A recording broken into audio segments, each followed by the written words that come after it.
Of Husker Nation is on the air. This is Hail Varsity Radio. Insight, opinion, expertise, along with the biggest names talking Nebraska sports. Join in with the show at 402-489-1240 or 1-800-825-5865. Now, here are your hosts, Chris Schmidt and Elijah Herbel. Welcome to it, Thursdays here at Hail Varsity Radio. We're presented by Currency for all your equipment financing needs. Go Currency. Chris Schmidt, Elijah Herbel, Connor Clark is back in, and hope you're doing all right. Should be a good weekend. Masters is underway. Man, it just feels a little different. It hits a little different. It's the true sign of spring.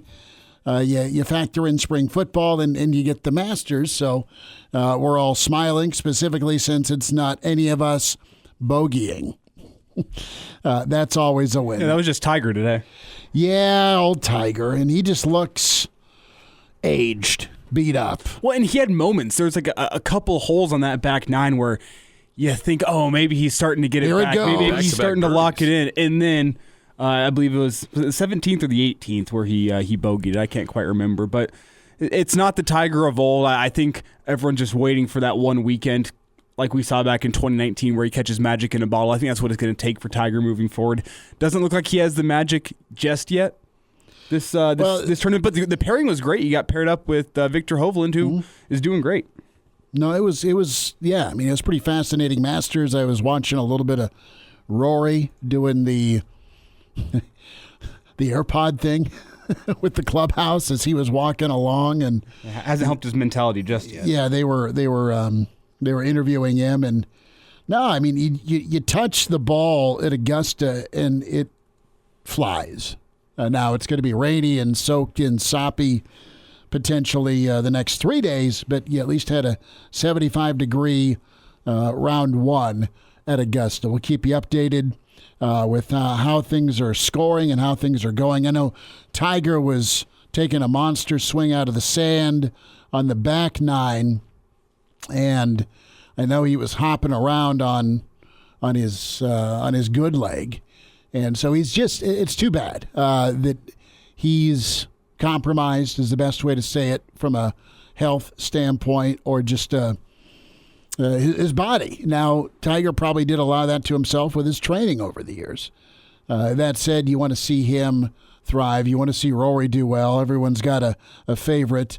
Our dear friend Chris Elgert that we have on from time to time is a big golf guy, great golf family. And Elgert, I always think of his time at Drake coaching Zach Johnson. And that, oh, yeah, I know a guy that grew up next door that coached Zach Johnson who has a green jacket. So I always kind of smile this time of year. Numbers to get in, 489-1240, 489-1240. To join the show, can also email chris@hailvarsity.com and watch the show. Enjoy it on the stream, Hail Varsity YouTube channel, Hail Varsity Radio, Twitter at HVarsity Radio. It's where you can watch and follow the show that way. KFOR, Facebook, and Twitter, and stream us on some of your favorite radio stations that carry us here around the great state of Nebraska. So we'll spend time. Brandon Vogel will join us. Sometime we need to just send Vogues to Augusta. He's not far from Augusta, comparatively speaking. In hour two, we'll check in with Jeremiah Sirles, thoughts on spring football.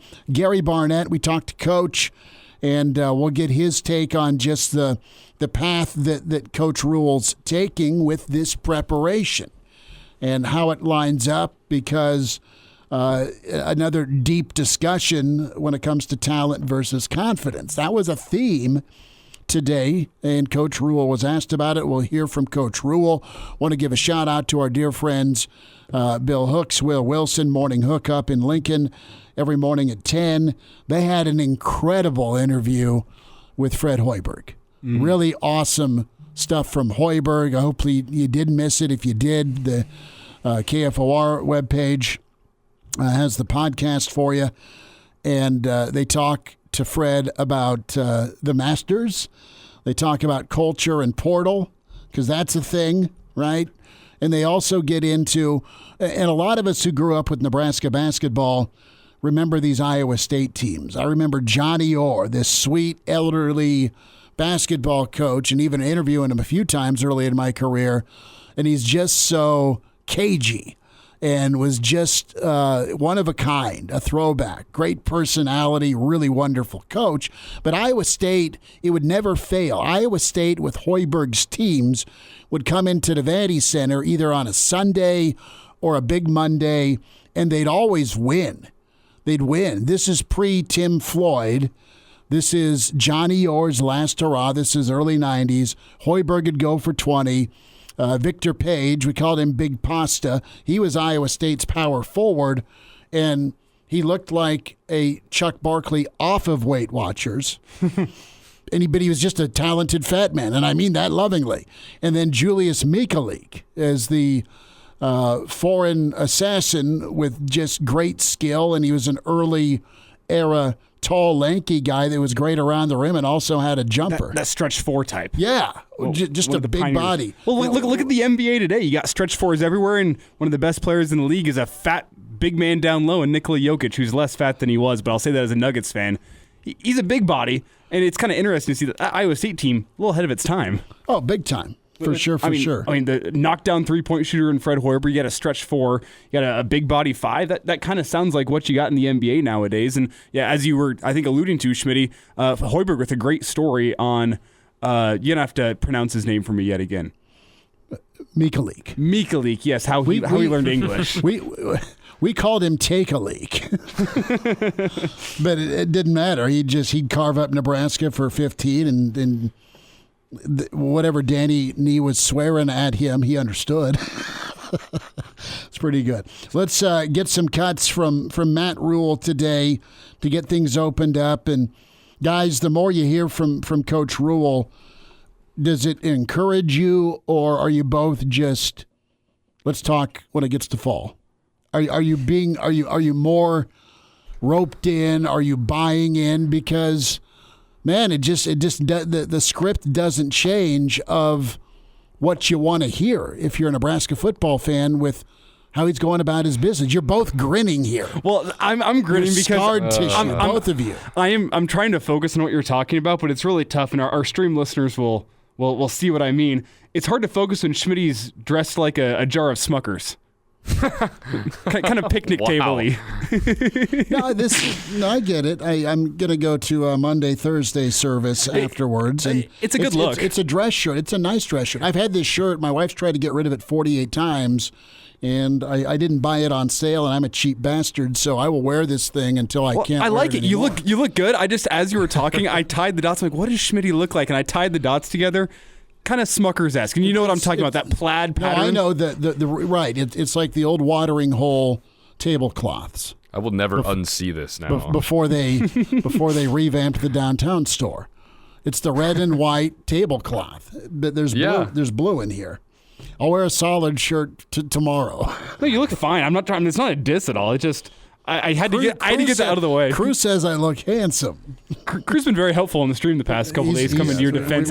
I just had to get that out of the way. Send him a check. I can focus on football now. I've gotten that out of my system. Well, you can ask Vogel. Vogel's high fashion. You can ask Sirles. I think I wore this to the first. I wore this shirt to the first Big Ten Media Days back in 2011. Nebraska was invited to. Yeah, I still have it. It's older than Junior. Well, no. Half a junior's age, but still. That's the one thing I've noticed as I've gotten older is now that I'm a consistent size, just how much longer I wear all my clothes for. I used to think oh yeah, go and get a new couple of shirts. That happen every single year. Now I'm going on 6 years on the same pair of underwear, and I'm like, I don't think I need any new underwear. No, it still fits. It still works. A couple holes, but once the minute you grow out of it is a self-reflection moment. Chris at HaleVarsity.com. Yeah, we need to lock back in on football here. Yeah, we are going that direction. But let's hear from Coach Rhule. We'll start off with cut one, and tell me about the work that's being done in a shorter week. The message today was kind of like it doesn't get easier. I think some of us sometimes, in life we start to look for the light at the end of the tunnel, and this is just the beginning. Spring practice will never be this easy again. We'll say easy in a good way. Like we'll get better and better and better. Just worry about the next play and try to get that mindset instead of, hey, let me get through this and get to, a couple days off here that I gave the guys this weekend. So they've had 5 days. I told them to come back Tuesday ready to go. So that was a little bit from Coach Rhule today on Nebraska and where they're at on the season. A little bit more from Coach Rhule today as Nebraska gears up, and a little bit philosophical here from Rhule, but the greatest gift. And guys, it translates back to the standard he wants with his football team and program and what they're going to build toward that they want to take with them to Saturdays. And we just titled this cut The Greatest Gift because Rhule gets into the method to their madness, why they're doing what they're doing. I really believe one of the greatest gifts we can give these guys as they go on to be pro athletes or pros in whatever they choose to be is the self-awareness to own your work ethic, right? So we have a lot of guys who make mistakes on the practice field, and I told them, hey, you have a playbook, you have video, you go study. So you get to the National Football League, and you get cut on Monday and you get signed by somewhere on Wednesday.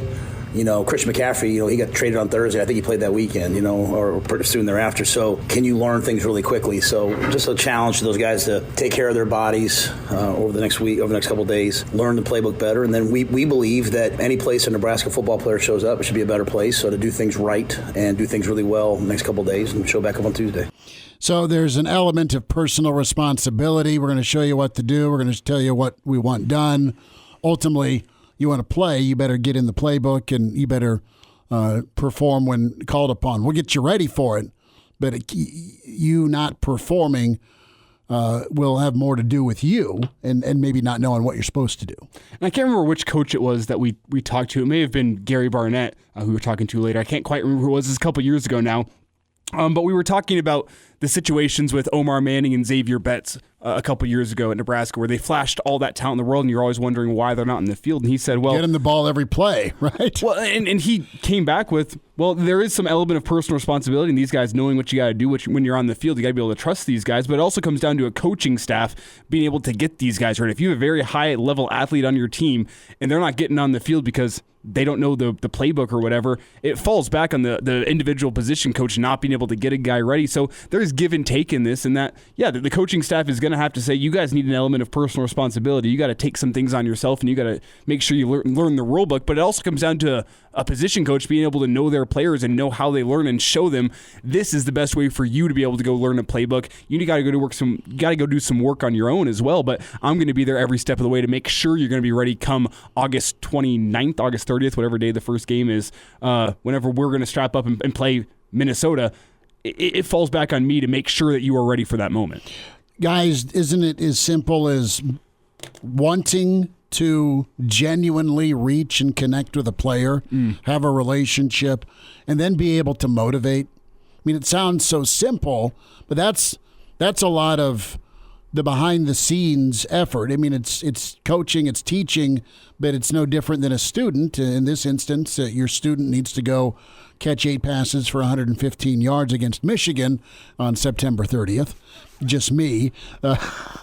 But to me, that's just it. Their investment's pretty high level, and they're not going to let them disappoint themselves or maybe their teammates. Well, it's less that guy needs to go catch 8 passes for 150 yards for his sake. It's more as a position coach, you got to say, I know how cutthroat college football is. We need to go win the game. To win the game, I need my guy to go catch 8 passes for 150 yards. I'm going to find a way through this offseason to make sure he is ready for that moment. I'm going to make sure that he's on the field. It can't just be the position coach doing that. Again, as I said earlier, the player has to take some personal responsibility there, but you got to figure out what makes your guy tick, and you got to figure out how you're going to make sure that guy is ready to step into that moment, whatever game it is this fall, and make sure that they're going to be able to step up into that moment and perform like you know that they can.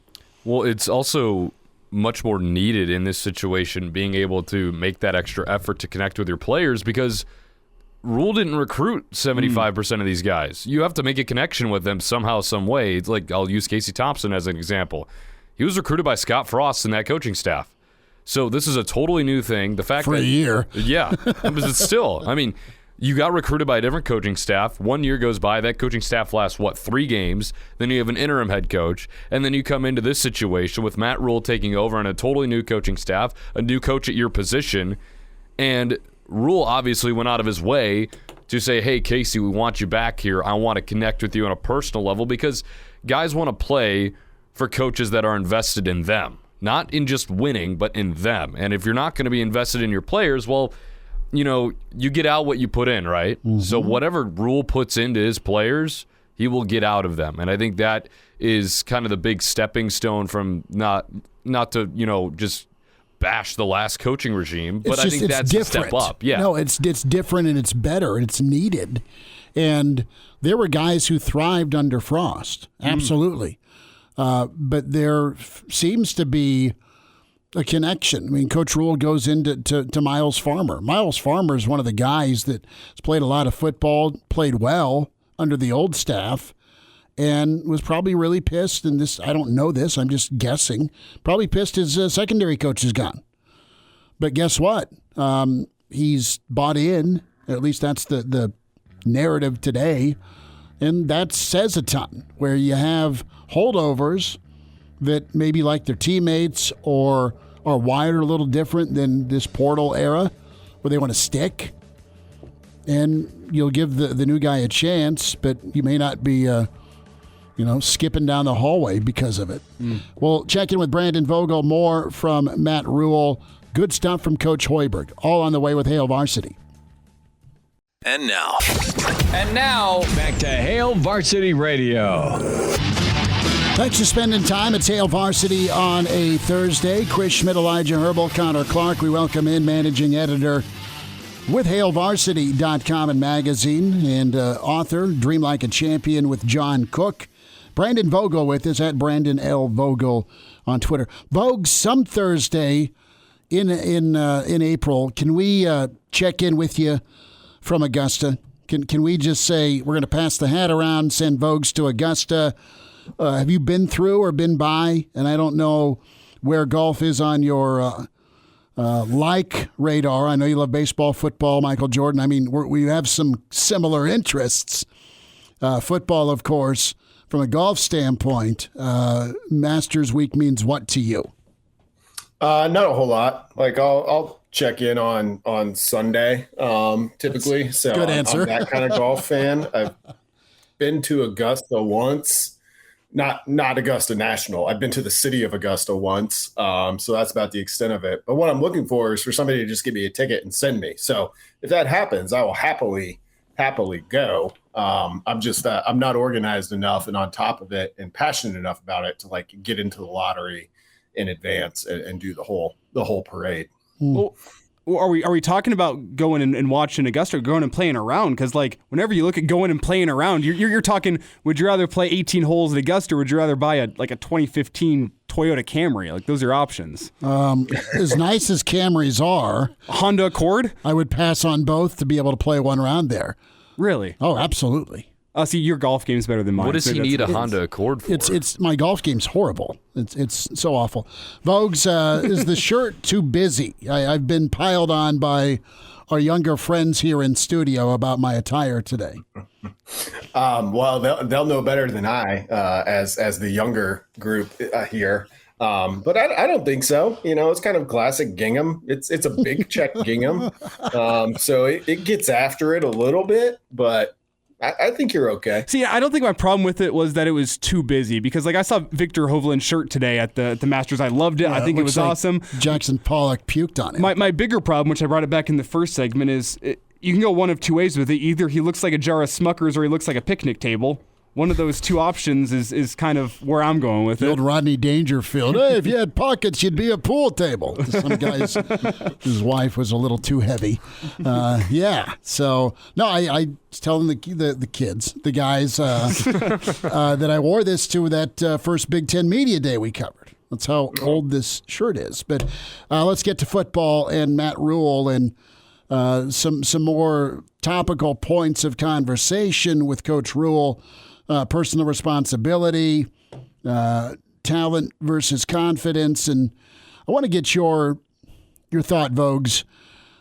we had this talent discussion a lot with Nebraska, and then the confidence part, and we got into mental, physical yesterday. You know, what's been the bigger culprit with Nebraska football? This team's confidence, I don't want to say it's at an all-time low before Rhule took over, but they have some couch time they need, or at least they should have been getting the last several years based on finding ways to lose ball games. And it's not all on them. They're 18 to 22-year-olds.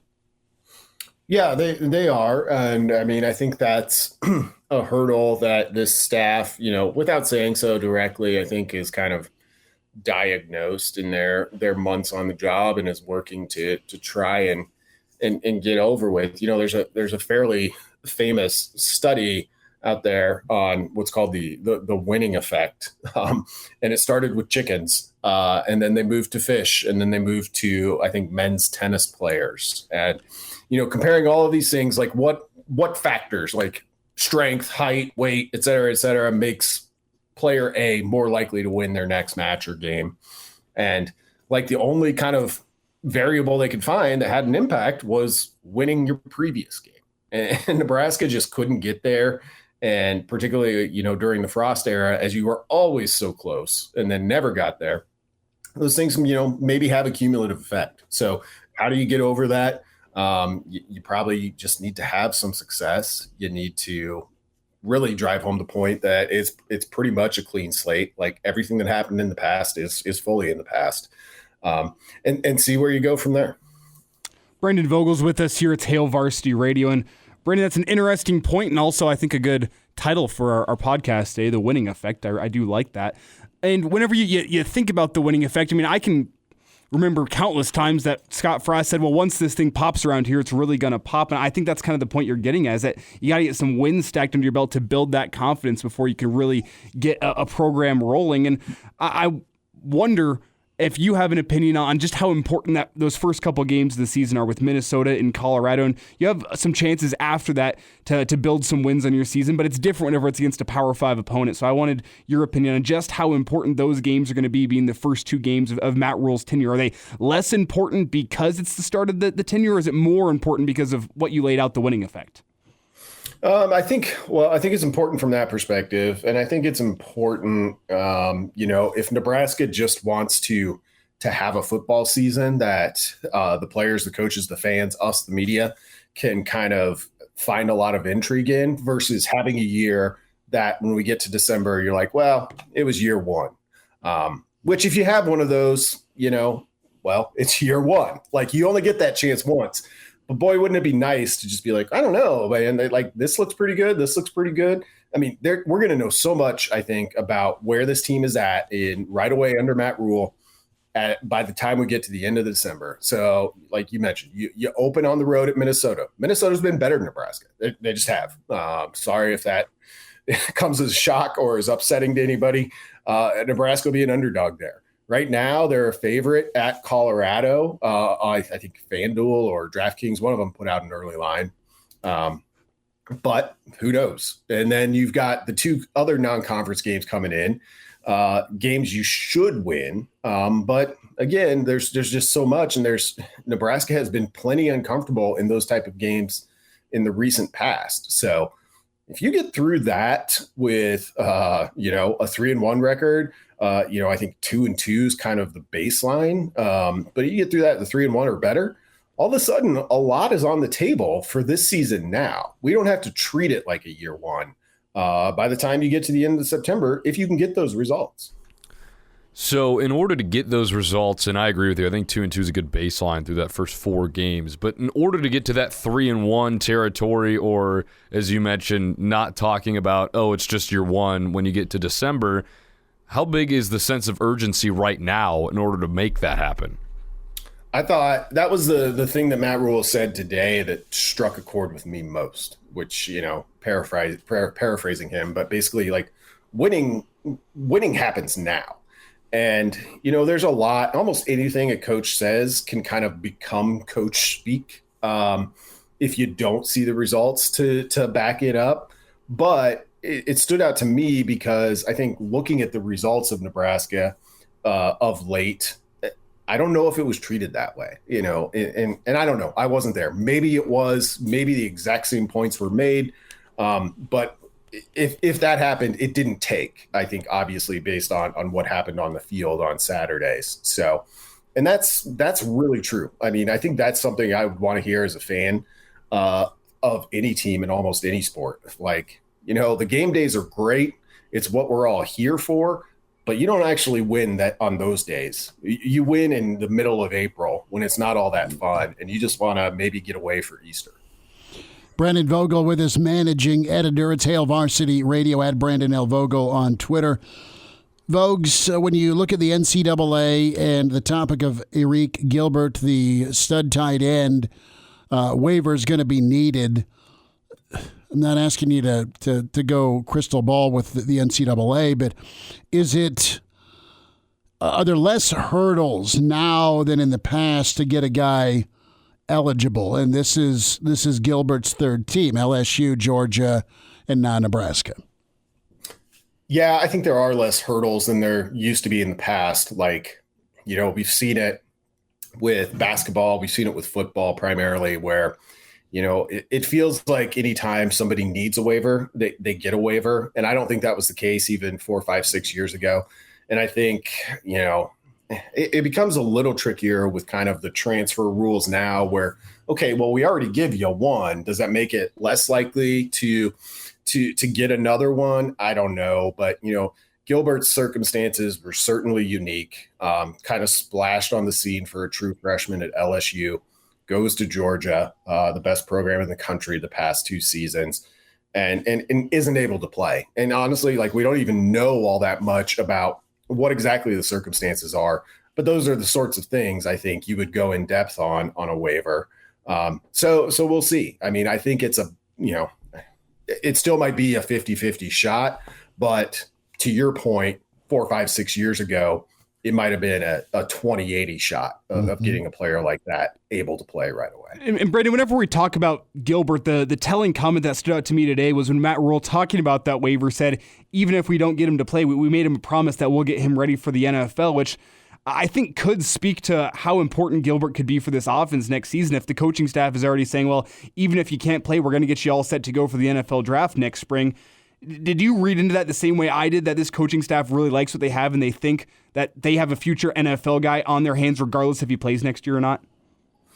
Yeah, and I mean, I think that's one of those, like, if that happens, if he doesn't get the waiver and he practices and does all the things with Nebraska, and then he goes, he could go to the NFL draft without ever playing a game at Nebraska, which would be pretty wild.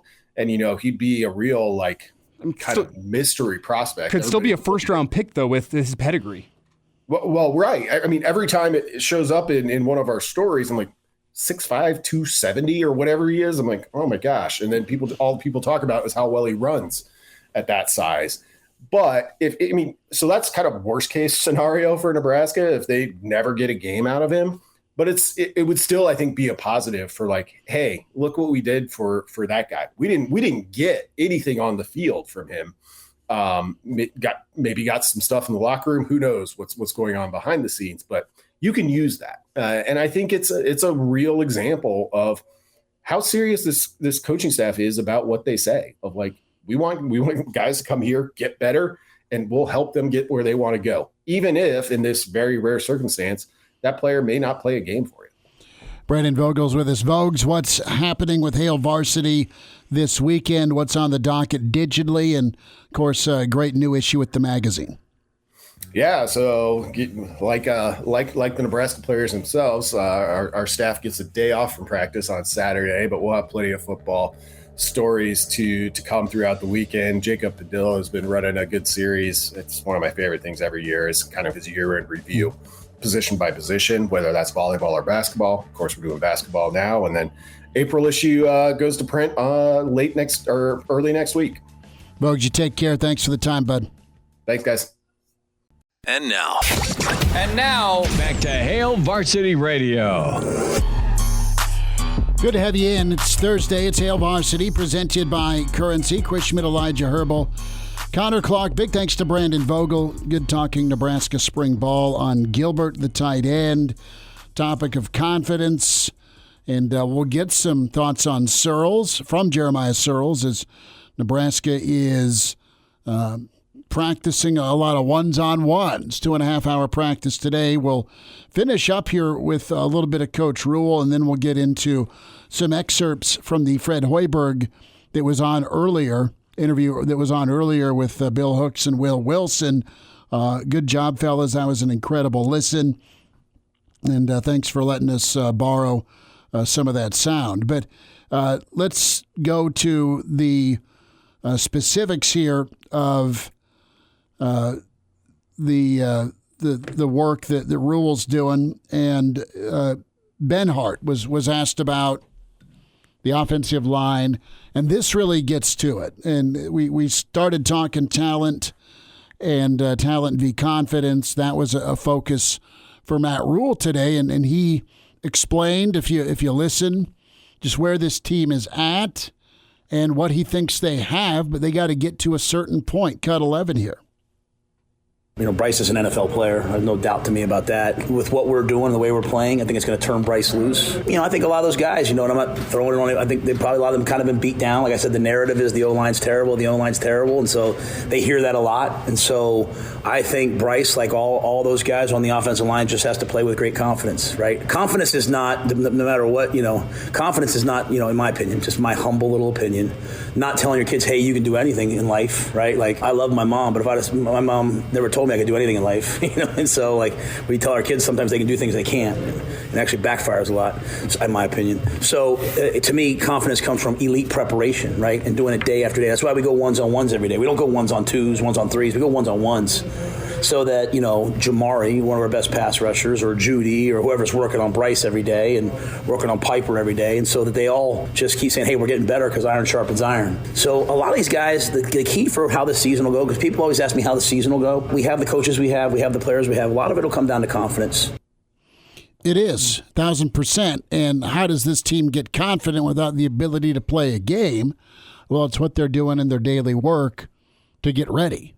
And it's got to be deflating if you've been a guy in the program for X number of years. You've got over 20 starts, and it just does not go well for you in Big Ten play or on 3rd and 8. Oh, guess what? Guess who they don't even need to blitz. They'll just send their normal rush in against me, and it's going to be a problem. Now, to Benhart's credit, he came back from some bench time, and he played a lot better towards the end of the season. Guys just got to keep working and not get discouraged. That's easier said than done when it didn't go on your way and there's no answers. And I think it's interesting what Matt Rhule said about the confidence factor after talking about Bryce Benhart, because Bryce Benhart's a guy that you look at and physically very imposing. And it's always been that question of, well, when's he going to live up to that potential? And I think Matt Rhule's kind of alluding to what he is working on with a guy like Bryce Benhart this spring is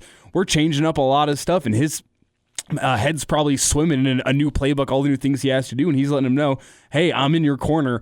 I think you're going to be an NFL guy someday, and I need confidence from you in what we're doing right now because you have the ability. It comes down to being able to be confident in what you can do, and I think it's as we talked about in the first segment, it's my job as a coach to make sure that you have that confidence within you, and I'm going to get up in front of the media and say, I think you're an NFL guy because I do 100% believe that. And I think that's what Matt Rhule is saying here, and I think you kind of have to tie those two separate ends of his answer together into one to kind of get what he's saying, where maybe it hasn't been the best spring for Bryce Benhart, but he's going to say, I'm still in your corner. I still have confidence in you. You need to have confidence in yourself. I believe in you, and here's how we're going to get you better so you can go perform. Cut 12, and that'll end our thoughts with Coach Rhule. But the old Ted Lasso above the old office door, the Believe sign, and that's a big part of the competence, or the confidence rather, and competency, quite frankly.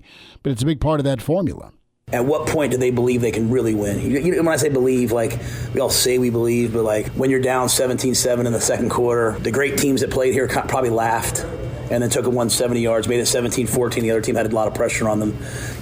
When we start playing with confidence, whether that's next week or in 2 years we'll be a good team. So I say that about Bryce. I look at him. I see an NFL player. I see an all-conference caliber player. The question is, what does he see? And I say that for a lot of guys, not just him. Piper, Nori, all those guys, man, that offensive line is as talented as one as I've been around in college football in terms of as a head coach. Are they going to believe it, and are they going to put it together? So that's why we're trying to practice the way we're practicing right now. Pretty cool from Matt Rhule. Let's switch gears. Interview earlier today, 10 a.m. with the morning hookup. Bill Hooks, Will Wilson. And Henry T. Buchanan joining them for this interview as well. T's money. I love T. Loved watching him play growing up. But specifically, the topic of portal, and Creighton took one on the chin today as one of their studs is off to Arizona, presumably. So you got to juggle this portal and juggle the this team dynamic, right? Team culture. You're bringing in superior talent, but can they fit into the locker room? And does the locker room become a better or worse place because of them? Cut 5 here with Hoiberg and his sit down with the morning hookup today.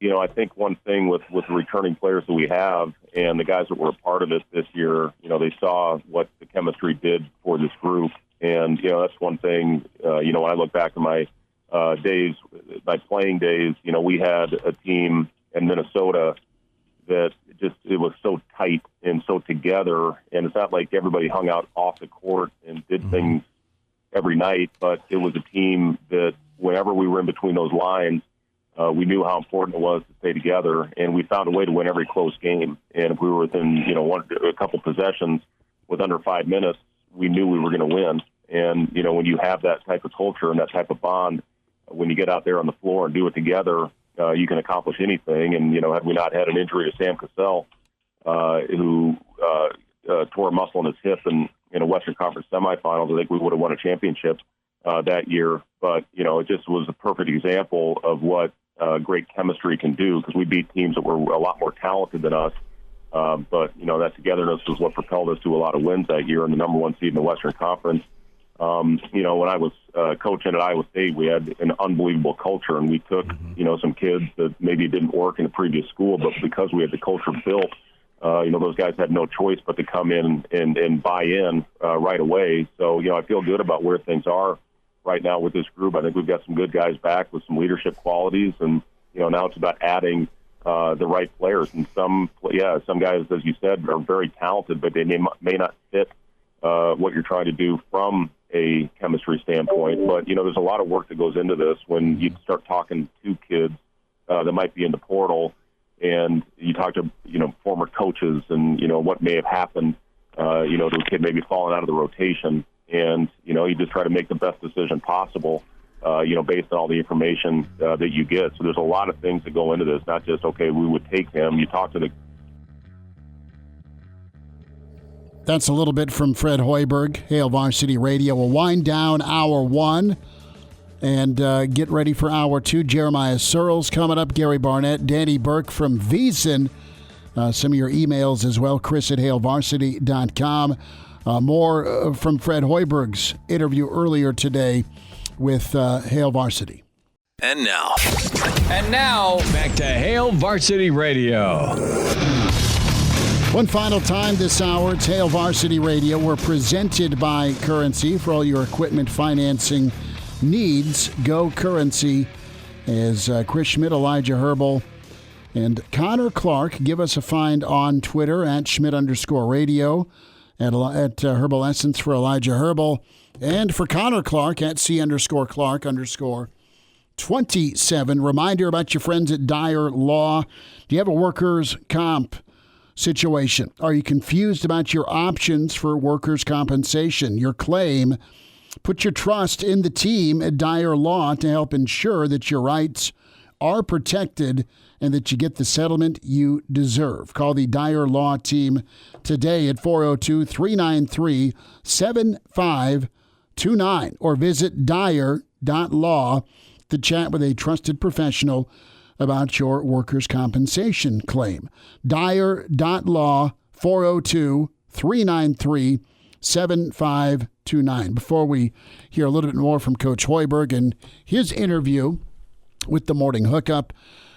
Question mark surrounding a lot of Nebraska fans, also Creighton fans, is, who gets Hunter Sallis? And I know Sallis is going to get checked in on by Alabama. Coach Oates really likes him, has some history as well. So it's not a given that Hunter's going to end up back in Nebraska.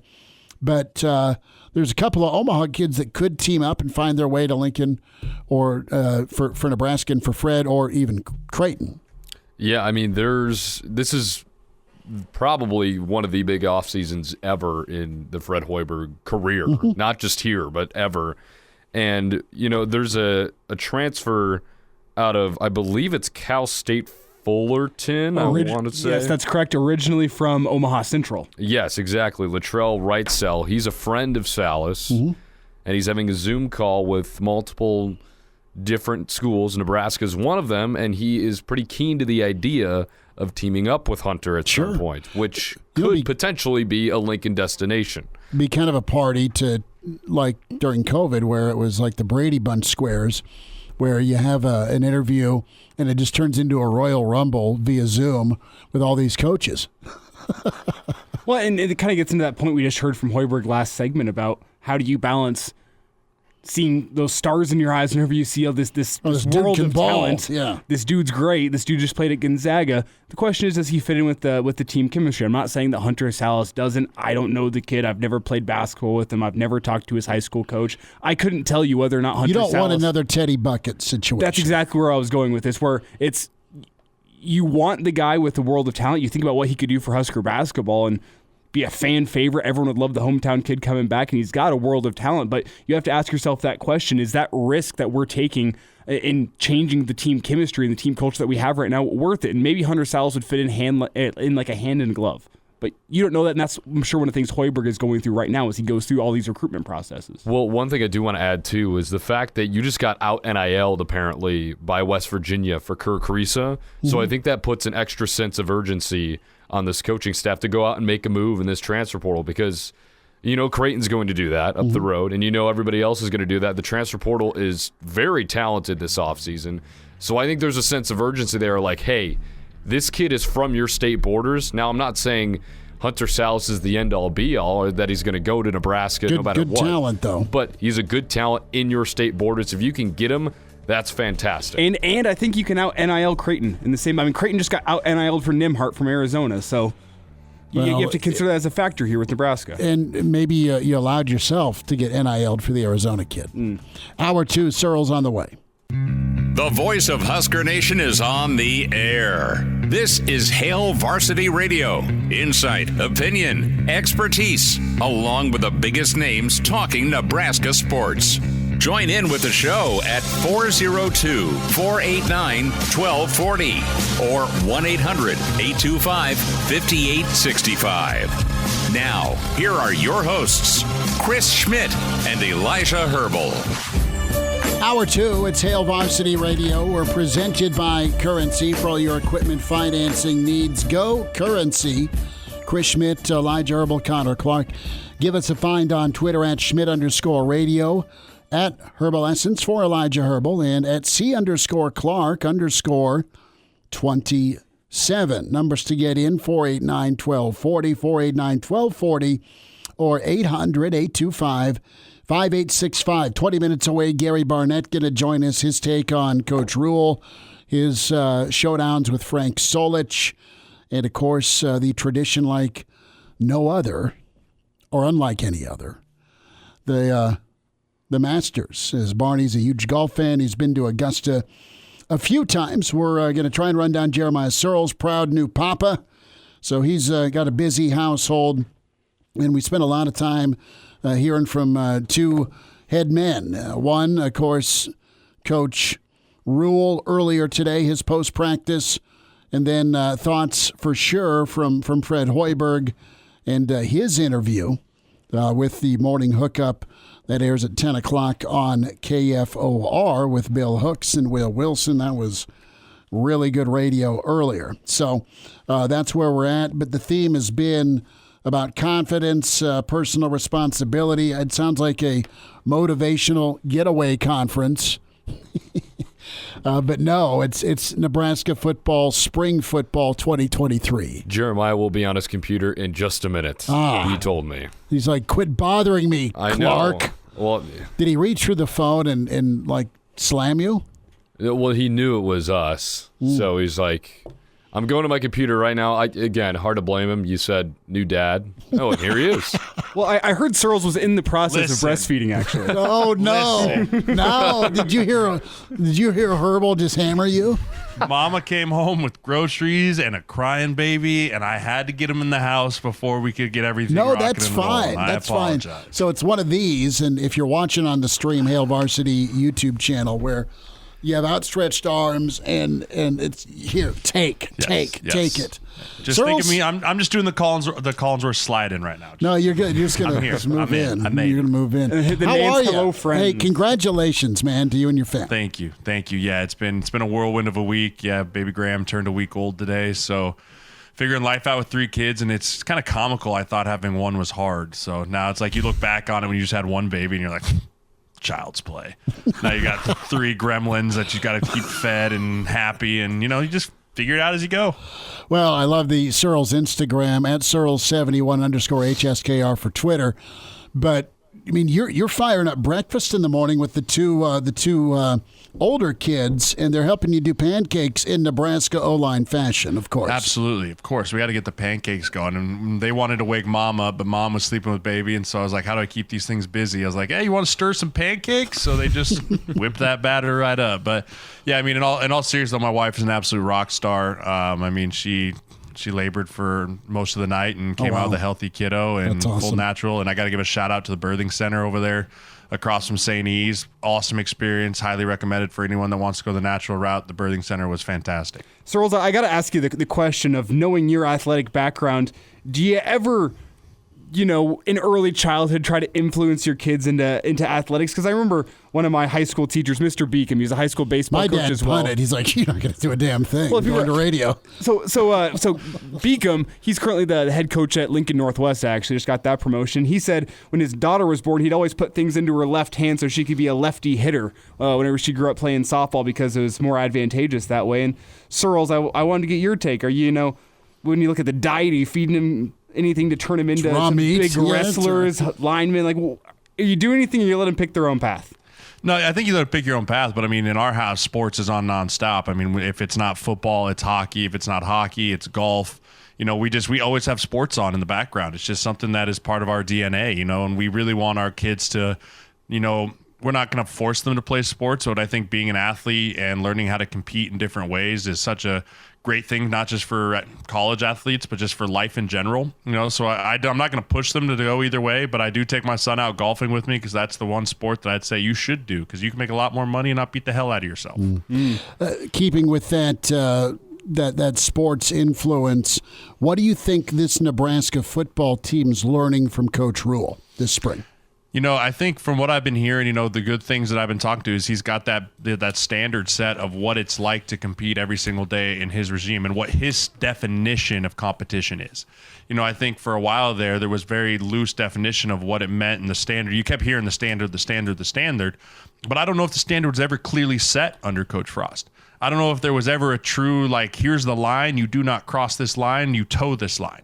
And, I think with Coach Rhule that is a very clear standard that he has set, a very clear expectation that has been benchmarked that everyone needs to live up to. And, that's a great way to learn how to become a winning football team because when everyone has the same starting point, everyone has the same expectations, whether you're a starter, a backup, a freshman, a senior, the sky's the limit and truly the best players then rise, right? There is no seniority, none of that. It's just truly best players that can perform well, execute well on the field, off the field. They're going to be the ones that play and help contribute on Saturdays. Sirles, what did you make today of Matt Rhule and his praise for Bryce Benhart when he's talking about confidence, saying, I'm not sure what Bryce Benhart thinks of himself, and that's going to be important here, but I think of him as a stud future NFL type guy. What was your reaction to that? I want Bryce to be an NFL guy. I do. I think he has the body for it. He has the size for it, but you're talking to a guy that does nothing but watch college football offensive linemen over and over and over again. I need to see a big jump out of Bryce to believe that this year. From a physicality standpoint, from a technique standpoint, all those things. He's got all the measurables besides the short arms. I think he's got little T-Rex arms for as giant as he is. But overall, you see a guy with that size, that athleticism, that build, you see NFL offensive tackle. And so I'm hoping for the sake of himself and his NFL future, for the sake of this program, this offensive line, and really for the sake of Sims and Casey Thompson, that he can figure it all out this year, because you can't win football games without winning tackles. You can't win championships without championship tackles. So we have to get that figured out, and that right tackle spot's extremely important. Earlier in the show, Jeremiah, we talked about how Coach Rhule was going out of his way, I guess, to really kind of get in touch with his players, get to know his players outside of a football capacity, right? And we brought up the point that he didn't recruit probably like 75% of these guys, maybe even more. How important is that for him to kind of invest himself into the players? Because as we talked about earlier, well, what you put in, you're going to get out. So how important is that for all these players that weren't recruited by Coach Rhule? Absolutely. Not only because the transfer portal is a real thing and you have to keep recruiting your own guys to keep them there, but also because as a coach, especially today's day and age with the way that it is in society, you have to make sure that you can understand the boundaries of which these players can be pushed physically and mentally. The only way to know that is to get to know them, right? And the only way to get the most out of them is to know where that fine line is of borderline hard coaching to wrap your arms around them and build them up, tear them down, build them up. It's a very thin line that coaches flirt with all the time, but you only get to know that line by knowing the kid personally, knowing where he came from, what his background was. Was it a mom-dad home, a mom home, a dad home, brothers, sisters?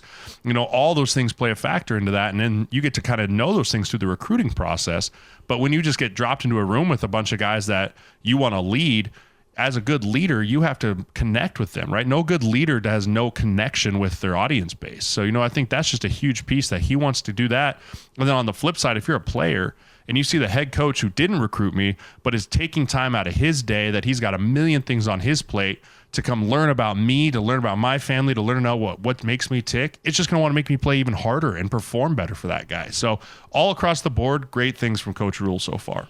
Jeremiah Sirles with us, standout Husker, longtime NFLer and agent with us, Hail Varsity Radio. Sirles, we've hit on the confidence part. We touched on Benhart, the believe factor, and getting that buy-in, that belief, and the repetition to kind of further that confidence. I want to go back to your experience. Was that ever a thing, an issue, not just with you, but with your mates? Were there moments of doubt, or was it just a situation where you moved on and okay, say a game didn't go the way you wanted it to, you had a chance to bounce back the next time? How real is that confidence crisis with this football team? Yeah, for me, not as much, because we knew we were winners because we won. Obviously there was games where we didn't perform well and we got beat, and at times got beat badly, but we always knew we were good enough to beat anyone because we had. Mm-hmm. So there's a difference between the confidence just being shaky, right? Because that game didn't go well, and not letting it snowball, versus having basically zero confidence because you haven't won games. You haven't won big games. You haven't had the ability to go and string 3, 4, or 5 games together in a conference play and win and beat opponents on the road and in front of sellout crowds. There was never a moment in my Husker career that I never felt like we could beat whoever we were playing. Like, there was never a moment I stepped out onto the field like, I don't know if we can beat these guys. And I think there's a little bit of that at times with this Husker football team, rightfully so, because there's teams they've never beat. Right. And the only way to cure that is to find ways to continue to find ways to win, and I've said this before, and I stand by it. Mike Zimmer, very tough coach, very hard nosed with the Vikings when I played with him, but he has something that stuck with me forever. He said, "Men, you have to learn how to practice. Until you learn how to practice, you can't learn how to win. Once you learn how to win, then you learn how to handle winning, right? Then you have to learn how to handle winning. Once you learn how to handle winning, then you can learn how to win championships." And we're still in that mode of learning how to practice. We have to learn how to practice and practice the right way before we can learn how to win. And if we just stick by that motto, and I think Rhule is very similar to that, coming from an NFL type of environment, we'll be just fine. But, we did that my whole career. We learned how to practice, right? So that we knew how to win. So even when we didn't win, we still knew how to fall back on what it felt like to win. Training, right? Right. The training, the fallback on, hey, we know we can win because we've done it. And that's only something that comes with time and seasons of winning that Nebraska just hasn't had over the last few years. Pretty fascinating, Sirles, to go down that workflow. And it is about practice and then performance in a game. And then you win a big game, and then, okay, let's do that rodeo again. Now you know how to win. And it really is a step-by-step process. And that's where Rhule's really focusing really hard this spring, because it's not only his way, but it's new to a lot of the guys here. And it's not better or worse. It's just different, but it's worked for Rhule in college before. Absolutely. It's worked for him in college, and it's really worked for everyone because that is the only formula to win.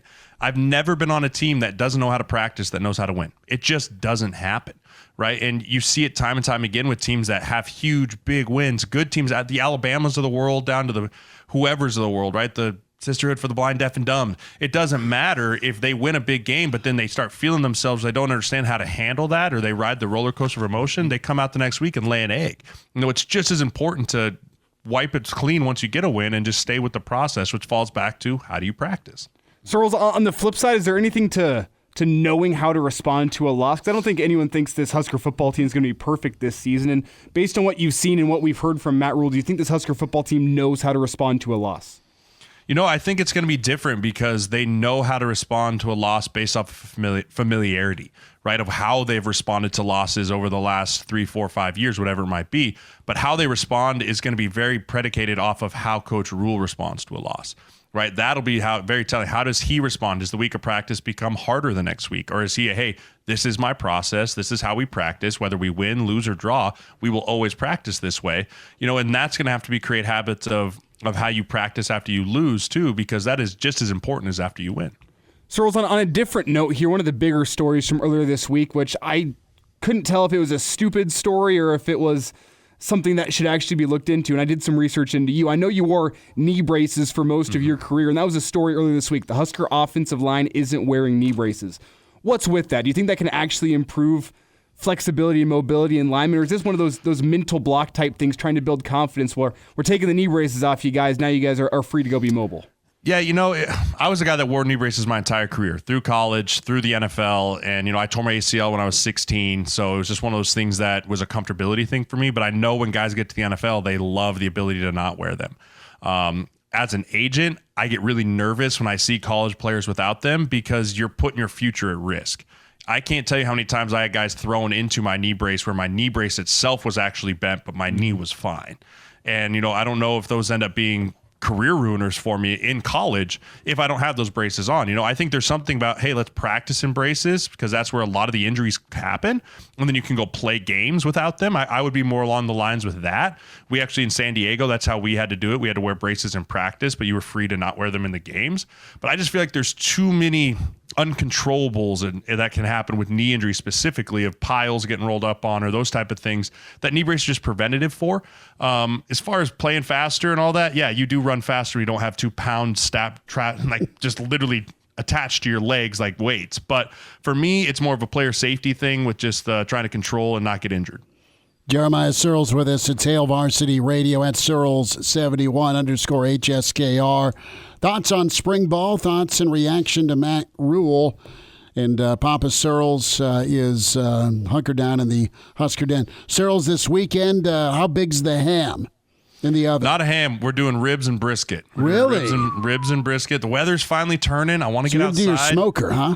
Dust the smoker off. Got to have the Masters on in the background. It's going to be It's going to be a top 10 weekend. It'll be good. It'll be good weather. So ribs and brisket. May I recommend some egg salad sandwiches in honor of the Masters? He's got ribs and brisket. Everyone that's ever on this show does not like egg salad. Is garbage. It's elite. I don't like egg salad. No, either. it's not elite. You're alone on this. Everyone line. already. Okay. I thought maybe I could find one person. Corner. Yeah, go to your corner. Go to your corner. Go to the shame. That's unacceptable. I'm disappointed in you Easter guys. dinner, egg salad, stop it. Yeah. I mean, I thought he was going to punch me for suggesting ham, and I got brisket and ribs. Sirles, best junior fam, thanks for taking time, man. Hey, appreciate you guys. Go Big Red. There he is, Jeremiah Sirles with us. Coach Barnett's on the way. And now, back to Hail Varsity Radio. Back to you. It's Hail Varsity Radio, Hour 2. We welcome in Hall of Fame football coach Gary Barnett. And do you own a green jacket? Do you have a sports coat that you just wear this weekend once a year? No, I have owned a green jacket, but I don't have it anymore. It's probably somebody else is wearing it after I donated it to some group. So, like Goodwill. I just enjoy watching the Masters and the drama. There's nothing like it. It's always great drama. But if you like golf and if you played as long as I have, and then it just becomes really important.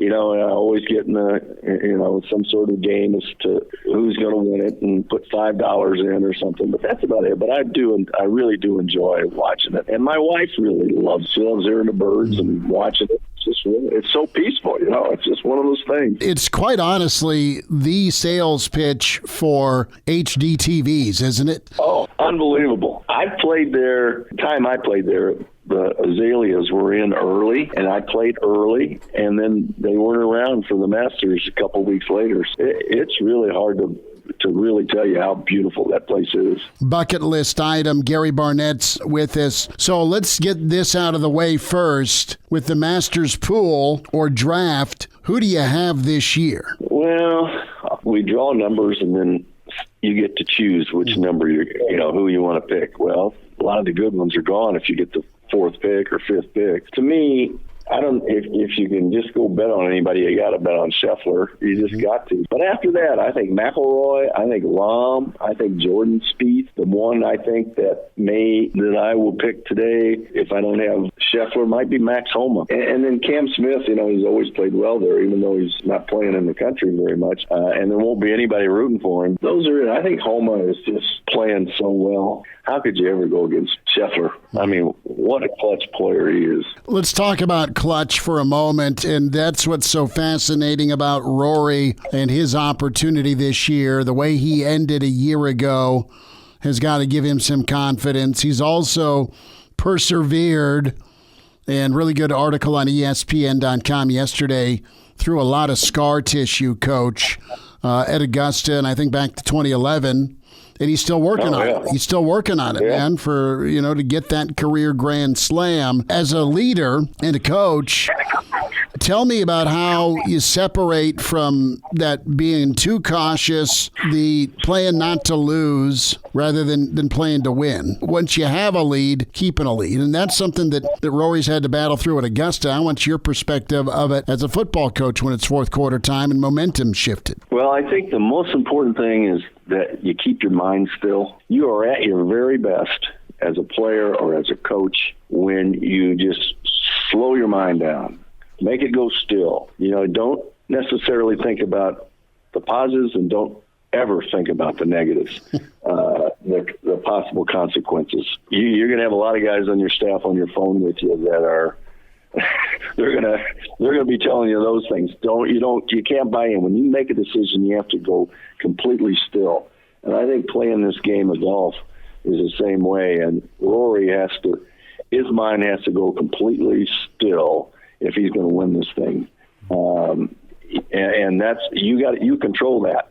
And it's a hard thing to do because it's so natural to go back or to go forward, and you got to focus on the very second, and that's it. And then when that second's over, you go to the next second, and it's and I say second, the next thing. Focus on the thing you're on now, and then the next thing that you're going to do, focus on it singularly. So I just think that the great players, the clutch players, are guys who can their minds can just go still and they can do what they do. And they don't let anything behind them or anything ahead of them get in the way, because it can get in the way. Gary Barnett with us, Hail Varsity Radio. Interesting question. I want to put it in football terms. What's the biggest hurdle for a team? Is it mental or physical? It's been an ongoing thing for Nebraska where there's been instances where they've not been tough enough on the lines of scrimmage. There's been work on that part of things. Now it's mental when it comes to close ball games. Everything that you talked about and many more all go into making up that mentality, and it's never one thing. I'd say if there's one thing at the top of the list, it's group confidence. That only comes from practice. That only comes from experience. The team that comes back from behind the first time will have a chance to come back the second time because they've done it before. There's a level of confidence that gets built up in there. So it's confidence in the guy next to you. It's confidence in your coaches. It's confidence in you, your own self-confidence. It's confidence in the situation. That can only happen through a combination of practice and games. It's so easy to talk about and so hard to do. Gary Barnett's with us, Hail Varsity Radio. Is it tough to accelerate, or is it just its own organic timeline? Oh, it's an organic timeline. There's no question about it. You never know. But that's why you don't think about it ahead and you don't think about it behind. You put your time in right now on what you're doing. Getting what you're doing right that's a big seed of confidence. Everybody has to have it. Coaching staff included. I mean, you have to go into a game. You have to build that team has to build itself to a point where no matter what happens, they believe that they can overcome it. And you're going to get all of that stuff. And that's why coaches put you in so many tough situations in practice. And even though practice isn't the same as games, because it doesn't come about the same way. You know, it's organized. It's coming. It's on the schedule. Well, in the games, you don't know anything's coming. So you've got to experience that kind of close to panic, close to situations that the normal person would look at and say, this is impossible. There can't be any of those. And the only way that can happen of your personnel mentally and a combination of what happens in practice. Gary Barnett's with us, Hail Varsity Radio. The offense wants to be pro style under center field, 3 tight ends, tough, really good offensive line. Wanted to get your thoughts, though, about sprinkling in a mobile quarterback with a pro style and not necessarily a running, although you can do it, but Coach, there's been a lot of emphasis on having a really good ground game and good offensive line, and then sprinkle in the mobile quarterback. That's offenses you've had a lot. You've also had the pro style quarterback. How did you walk that fine line of letting your guy be mobile as a quarterback, but not risking him overly to injury when he did run? That's very difficult to do because you just can't afford it. And again, it's one of those things where if your mind lets itself wander to the things that could happen and go wrong, then it locks you up and you're not able to free up the opportunity or create an opportunity freely that lets you look at that guy. That's where you watch the instincts of the player in practice. You're not going to hit that guy in practice. You're just not going to do it. There's no way you're going to let that happen very often. Sometimes, but you can watch, you can get a feel. Other players know. They know when there's a guy like that. You do want to sprinkle it in. It's like throwing an off-speed pitch. Instead of just fastballs. You got to have it in your arsenal now. You can't just be throwing fastballs. It's the same kind of analogy. I think every coach wants some sort of off-speed pitch at the quarterback position every once in a while. Coach, wanted to get your take. Announcement was made last week that Frank Solich is going to be honored in Lincoln on the spring game Saturday. What do you remember about coaching against Frank? Did you guys have a decent relationship, or was it just a healthy respect? You know, I wasn't around Frank all that much, but I can tell you this. Every time we were together, we had a great relationship. From my end of it, there was never any ill feelings for Frank Solich. I always had great respect for the way he was as a player, the way he was as a coach, the way he was as a person. And we didn't get to spend a lot of time together, but there's probably nobody out there that I've respected more through the years than Frank Solich. And I'm happy for him that this is going to happen. I'm happy for all the fans that have lived through his career in one area or the other. And it's just good. It's just good for everybody that he gets back involved like that. And I know it's not a long-term involvement. It's just a daily thing, but on one big weekend. But it's really cool for everybody when that happens. Matt Rhule has been very vocal about finding out how to win in Lincoln, so he's reached out to people that have won in Lincoln. There's been coaches that have also reached out to you to pick your brain. What's that mean to you as somebody who did it at a high level? Oh, I don't know. It's so hard to say whether they're just, patronizing you a little bit or whether they really have a sincere interest in listening to you, because, all you can do is tell them what happened and what you think. It may not fit in today's world. The best way to think about it is he's doing this.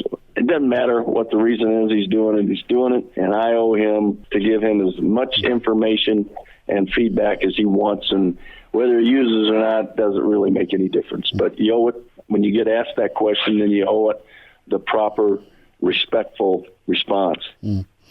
Gary Barnett's with us. Coach, weekend plans are what? Are you going to spend more time watching golf, or are you going to at least get out for a round or two this weekend? I'll spend more time playing than watching, but I don't have to worry about. We just started Breaking Bad. We're into our fourth season, and so we need a respite from that anyway. It's too intense, so we'll get golf in this weekend. So you got Breaking Bad? Who talked you into it? Well, I just, I wouldn't have watched it 8 years ago. Mm-hmm. But now I've become desensitized. I've seen so much gore and so much stuff on television. I can take it now. So I couldn't take it before, but I can take it now. And so just decided. I mean, it's a classic, and so we started watching. We're in year 4, and we do need a break from it, though. Man, that guy, talk about angst. Are you past the Hector part? I'm trying to think what season corresponds with what, because I love Breaking Bad, one of my favorite shows ever. How do I put this in case so I don't spoil it for you? Don't give it away. Don't give it away, dude. No, but I can tell you this: every time we pass an RV, Mary goes, "I wonder what they're cooking in there. That's so funny. Coach, enjoy your weekend and keep enjoying the golf. Thanks so much for the time. Chris, great being with you. Good to spend time with Gary Barnett, another Breaking Bad guy. Good. If Coach Barney would have saw Uncle Andy and me and Uncle Mark loaded up into the RV on the way to Norman, he'd have put money down. There's somebody in a barrel somewhere. Well, you guys were cooking up something down in Norman. It wasn't meth. It was closer to a hangover. It was your brats. Oh, yeah. And his brats, you said, hey, do a flat grill, flat top. You're like, winner right there. Daddy Burke, VSiN Sports Network next. And now, back to Hail Varsity Radio. Big thanks for Gary Barnett spending time talking some golf, some college football. Chris Schmidt, Elijah Herbel, Connor Clark. We're efforting Daddy Burke, VSiN Sports Network. Some Masters betting on our mind with Danny. Get his take on things. We'll get connected with him. 489-1240, 489-1240. Numbers to get in. Also can email the show, Chris at hailvarsity.com. And earlier today, just a friendly reminder, Morning Hookup, Bill Hooks and Will Wilson had an exclusive with Fred Hoiberg. Really good stuff on where Nebraska basketball is at. And just the work Fred's been doing the last few weeks. Portal is very active right now. But Fred, a big-time golfer, and his twins are phenomenal golfers as well. That includes Sam Hoiberg. But Fred asked about the Masters in Augusta a little bit earlier today. I went out there, the Final Four, this was maybe 2011, was in Atlanta, and took my twins, who are avid golfers, and they just loved everything about the Masters. So we went down there, and actually, when I was playing, the agent that I used, he also represented a bunch of golfers, so we got to go hang out at the house where a lot of their players were staying, and went out and saw one of the practice rounds. And, the thing that you just don't see on TV is just how hilly it is, all the undulations in the fairways and on the greens. And it was pretty cool moment that Tiger was playing a practice round with Freddie Couples, and this was back before you can't have your cell phone on the ground. So back in the day when you actually had cameras. So I was trying to take a picture right as Tiger and Freddie Couples were walking down the hill on the par 3 on the front 9, and I think it was Sam had his hand out, and Tiger was giving him 5. And right as that was about to happen, I was about to snap my camera died. So I didn't, unfortunately, get the picture. But it was, it's just special. The best course I've ever played is Pine Valley. That kind of rotates with Augusta as the number one course. Not only in the country but in the world. So that was pretty cool. So I've been out to Augusta, but no, unfortunately, I've never gotten the chance to play it. Pretty good Masters story from Fred Hoiberg. Right now, I just saw Sam Bennett finish up. He's amateur, -4 on the day. Leaderboard says what? Well, he is down near the bottom of the top 10 with that score. But what's really impressive is I was actually watching him earlier on TV as I was waiting to come in here for the show, and he got a birdie on the first hole, an eagle on the second hole. Chipped in, right? Chipped in for eagle on the second hole, which has been that second hole. The first and second actually both have been giving golfers some troubles today, and he did well there. And then he birdied, I believe, the sixth, and he has played a bogey-free golf all day long thus far. So that's impressive from the amateur. He's been getting on a lot of people's radars today, but Victor Hovland in the same group as Schauffele and Tiger Woods, and he's the one who ends up atop the leaderboard. He was just playing phenomenal golf all day as well. Tied with Rahm at -7, Koepka at 7 under as well. Three-way tie for first. Cameron Young at -5, Jason Day at -5, Rory on the back 9 right now. A few more notables. Elijah still going at it. Well, I think before we get to them, the most notable story of the day outside of Hovland is Jon Rahm. Mm-hmm. Started the day with a double bogey on 1. It was a 4-putt effort for Rahm on the first hole, and he quickly made up that ground, was back to 3 under par by the end of the front 9, 7 under on the day. So Rahm is showing why he was one of the betting favorites to win this whole tournament, as he just impressive after that rough start for him. But you look elsewhere, you still have Spieth and Finau. They're both 3 under par as they head to 18 now. You also have Rory still on the course. I believe he's gotten himself back to even. Yes, he has. He actually got himself 1 under. He's been over par all day long. Got himself back under par on the 16th. Bogeyed the 17th. He's at even as he heads to the 18th as well. We'll try and connect tomorrow with Daddy Burke and get some weekend Masters thoughts from him.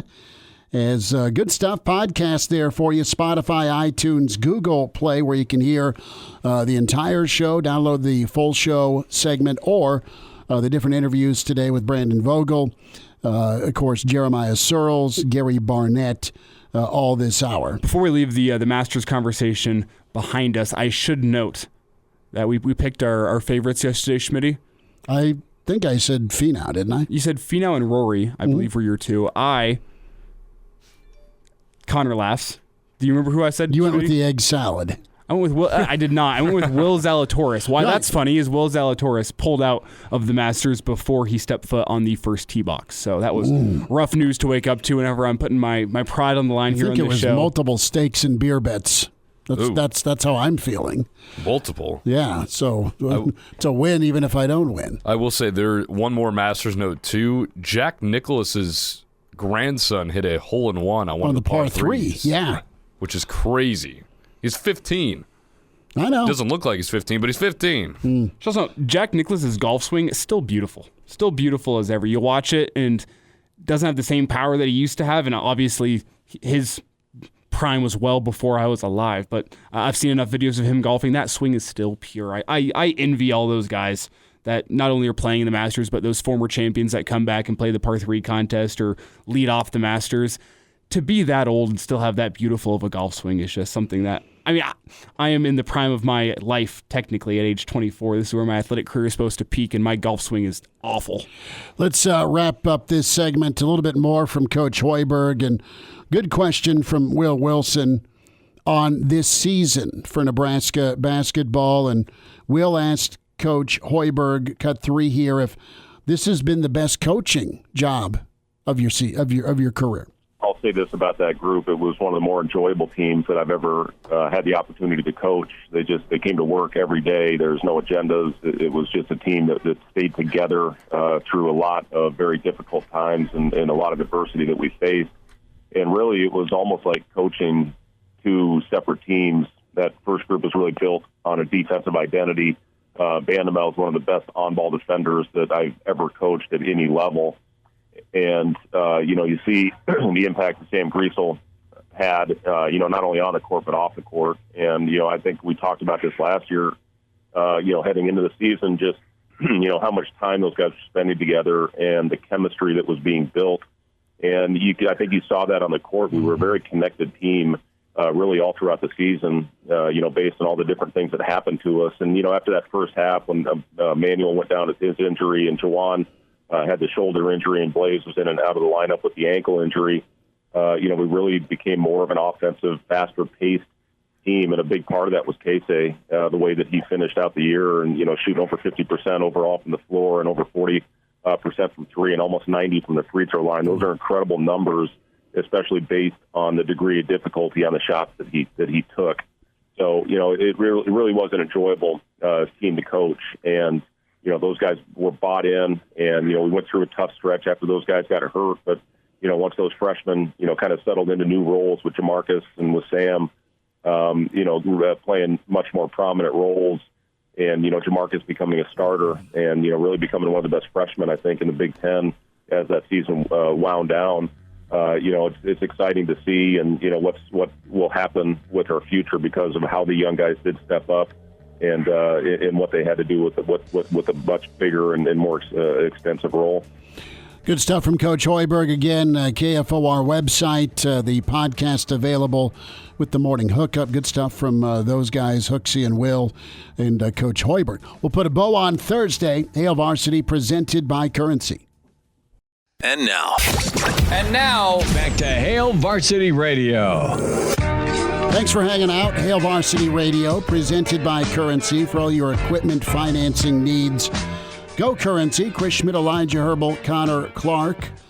Fellas, the agenda for tonight, go watch some Masters replay, check out some baseball. What's on the schedule for one Elijah Herbel and Connor Clark?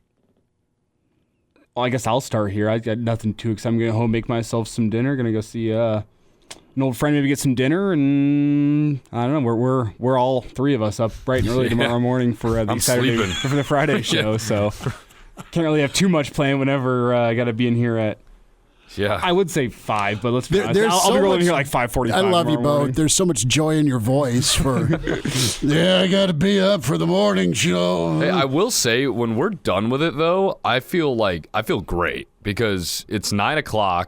You've already done like a decent amount of work, and like you just feel like you're ready. Like you're ready to go. Sure. So I think that's the good part. The problem is I spent most of my early morning hours this morning dealing with some doggy diarrhea in the house. Yeah. Which, I'm sorry if I shouldn't have said that on the air. I apologize to anyone at home who had that same reaction as Schmitty, but I spent my entire morning doing that, and then the Masters was starting, and I was like, well, might as well just stay up and not go back to bed. So I need to catch up on some sleep tonight after dealing with that for a couple hours. Yeah, I'll be going home, making dinner, screwing on my new license plates, then returning Elijah Herbel's. Oh, my screwdrivers! His screwdrivers that are about 3 months overdue. And see, whenever you talk screwdrivers, I still think of orange juice and Bartons. every time we bring up the screwdrivers that I've borrowed. Tool, borrowed, not drink. Yes, my mind tool. drifts. So I got to do that, and then I'll probably utilize my campus rec center. So you need to work out, huh? Yeah. It should be noted with those screwdrivers, though, I kind of always forget about them because my roommate and I, we both have a good set of tools at our house, and it's kind of my tools are your tools for both of us. So just forget what I just said. No, I need that. I still need those screwdrivers back. Don't get me wrong, but I have backup plans. So as long as you need them, they're yours, but that is not permanent. I'll bring them tomorrow. I will eventually come collecting and breaking kneecaps if I don't get them back. The old Stewie. I got my money.